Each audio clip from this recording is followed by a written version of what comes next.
Hi, this example is about a primary constructor.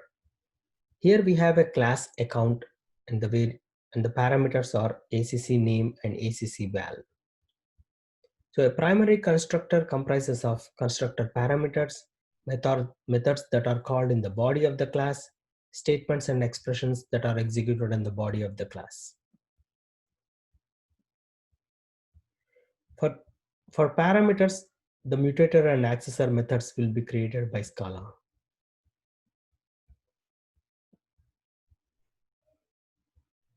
Anything defined within the body of the class other than method declarations is a part of the primary class constructor.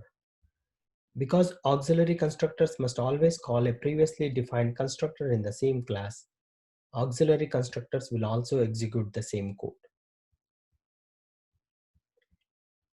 For any accessor mutator methods, Scala creates methods inherently using this convention.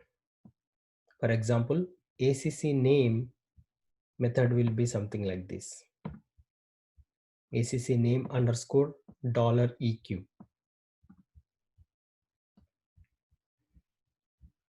When we create the class account, when we create a val ACC1 of type account, all these statements will be executed.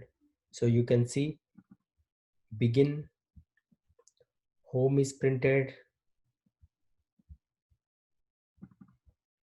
through the print home method, and print ACC will be printed, which calls the toString method, and end.